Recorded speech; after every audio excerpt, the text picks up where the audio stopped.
तो फ्रेंड्स आज का जो हमारे डिस्कशन का विषय है वो है स्पीड एंड एक्यूरेसी। ठीक है, speed and accuracy for weak students. ठीक है, वीक स्टूडेंट्स।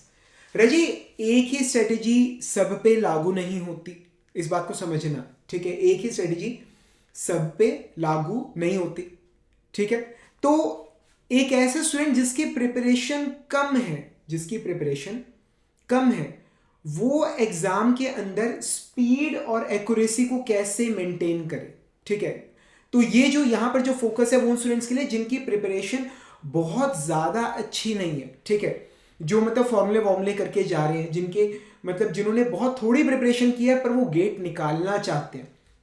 और मतलब मेरा जो मतलब ये वीडियो बनाने का जो मोटिव है वो ये है कि मेजॉरिटी स्टूडेंट्स ऐसे होंगे जो बहुत ज़्यादा प्रिपेयर करके नहीं जा रहे पर गेट एग्ज़ाम निकालना चाहते हैं। ठीक है, तो ऐसे स्टूडेंट्स को ना मैं एक बात बोलना चाहूँगा ध्यान से, अगर आपकी चीज़ में समझ आए। ठीक है, अगर आपके दिमाग में समझ आए, जो स्टूडेंट पूरी तैयारी करके जा रहे हैं आउट ऑफ 100 मार्क्स, जो स्टूडेंट पूरी तैयारी करके जा रहे हैं, सपोज कीजिए उसे 90 मार्क्स का आता है, 90 मार्क्स का आता है सपोज कीजिए।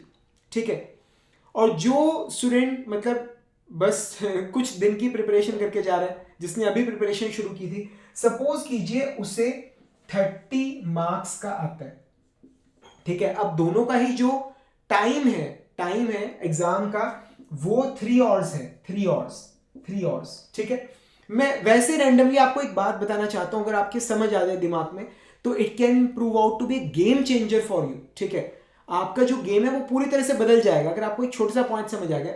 सपोज कीजिए अब होशियार बच्चा जो है उसे 90 मार्क्स का पेपर करना है और जो कमजोर बच्चा है उसे सिर्फ 30 मार्क्स का पेपर करना है, क्योंकि इसको 90 मार्क्स का आता है, इसे 30 मार्क्स का आता है। ये चीज आपको समझ आ रही है? ठीक है, तो ऐसे में वैसे ही रैंडमली कह रहा हूं, रैंडमली सपोज कीजिए जो होशियार बच्चा है, सपोज कीजिए उसको एक मार्क का क्वेश्चन करने के लिए, वैसे रैंडमली कह रहा हूं, 2 मिनट का टाइम मिलता है, 2 मिनट का। वैसे तो मुझे कैलकुलेट करके रखना चाहिए था वीडियो बनाने से पहले कि 3 घंटा है। ठीक है, तो टोटल हमारे पास 180 मिनट्स हो गए। हाँ ठीक है, 2 मिनट का ही टाइम मिल रहा है। ठीक है, तो एक नंबर का पेपर करने के लिए मतलब एक नंबर का क्वेश्चन होगा वो उस पर 2 मिनट का टाइम लगा सकता है। अगर 2 मिनट का क्वेश्चन होगा तो उसके ऊपर वो 4 मिनट का टाइम लगा सकता है।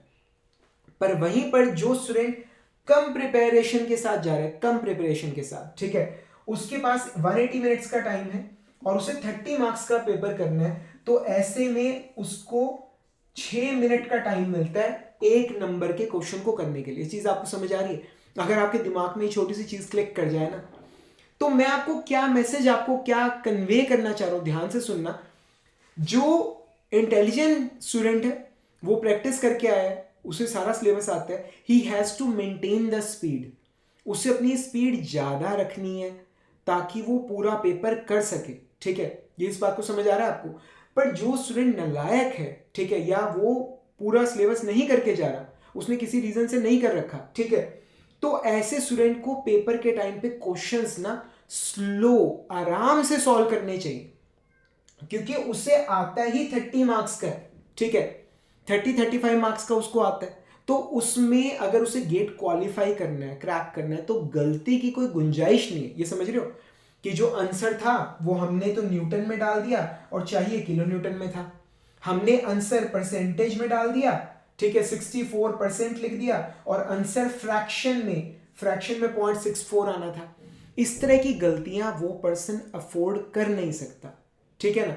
तो जिस स्टूडेंट की तैयारी पूरी नहीं है वो, क्योंकि अब उसे उसके पास तो करने के लिए ज़्यादा कुछ है ही नहीं, तो उसे एग्जाम में माइंडसेट कैसे रखना चाहिए कि जो क्वेश्चन उसे आता है वो उस क्वेश्चन को आराम से करे ताकि वो आंसर सही निकले। ठीक है, अपनी कैलकुलेशन आराम से परफॉर्म करे, वो कैलकुलेटर पे वैल्यूज आराम से फीड करे ताकि जो उसका आंसर आता है वो सही आए, क्योंकि उसकी प्रिपरेशन इतनी है कि अगर जितना तैयार किया है अगर वो उसे सही अटेम्प्ट करता है तो उसका सिलेक्शन हो जाएगा, पर अगर जितना तैयार किया उसमें अगर गलतियां हुई तो वो सिलेक्ट नहीं हो पाएगा। ठीक है ना?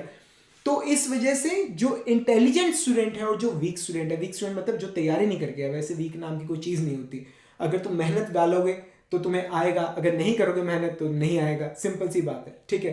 तो मैकेनिकल इंजीनियरिंग तो इतनी सिंपल है, एक बढ़िया पढ़ाने वाला चाहिए, बच्चा मेहनत करने वाला चाहिए, ठीक है। दोनों चीज़ें जब मिलेंगी तो रिजल्ट तो एकदम ज़बरदस्त आना ही आना है, ये कंफर्म है। मैकेनिकल इंजीनियरिंग से आसान कुछ है नहीं लाइफ के अंदर, ठीक है। पर ठीक है, आपने नहीं पढ़ा है, अगर नहीं पढ़ा है, ठीक है, तो आप जितना आता है आप उसे आराम से करिए और तुक्के ना मारिए, ठीक है, नेगेटिव मार्किंग ना हो, ठीक है। तो जो हम कहते हैं ना कि इसको टिक कर दिया रैंडमली, वो गलती ना कीजिए। रैंडम टिक के रैंडम आंसर के सही होने की प्रोबेबिलिटी ना के बराबर होती है, ठीक है। वैसे मुझे पता है 25% है, पर ना के बराबर होती है, तो ये गलती आप ना करिए। जितना आता है उतना ही कीजिए और आराम से कीजिए। आंसर जो आया उसकी यूनिट्स वगैरह चेक करके फिर टिक करिए, फिर आंसर फीड कीजिए, ठीक है ना। अगर आप इस तरह से करेंगे तो आप बहुत अच्छा स्कोर कर पाएंगे। और मैंने गेट 26 के लिए बैचेस शुरू किए हैं। अगर आपके दिमाग में कहीं गेट 26 का प्रिपेयर करने का है तो गेट एग्जाम के बाद ज्वाइन करने से बेटर है कि आप अभी ज्वाइन कर लीजिए।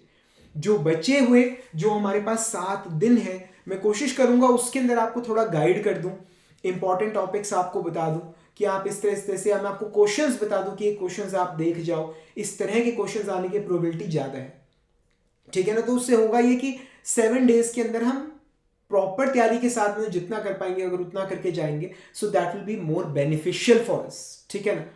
तो अगर आपके माइंड में कहीं है कि गेट 26 बैच बाद में ज्वाइन करना है, उससे लाख दर्जे अच्छा है कि आप आज ज्वाइन कीजिए, आपको गेट 25 में भी बेनिफिट होगा। ये चीज आपको समझ आ रही, ठीक है। कुछ ये पूछना भाई नीचे कमेंट्स में पूछो, कैसा लग रहा है वीडियो, कुछ बताओ नीचे कमेंट्स में बताओ, ठीक है। This my personal WhatsApp number, कुछ पूछना है इस पर कॉन्टैक्ट कर लो, नहीं तो मेरी जो एंड्रॉइड ऐप है Manish Jindal GATE mechanical lectures, उस पर चैट सेक्शन में मुझसे इंटरेक्ट कर लो, जो भी हेल्प कर पाऊंगा मैं आपकी डेफिनेटली करूंगा, ठीक है। जल्दी मिलेंगे लेक्चर के अंदर, तब तक के लिए friends thank you much and wish you all the best.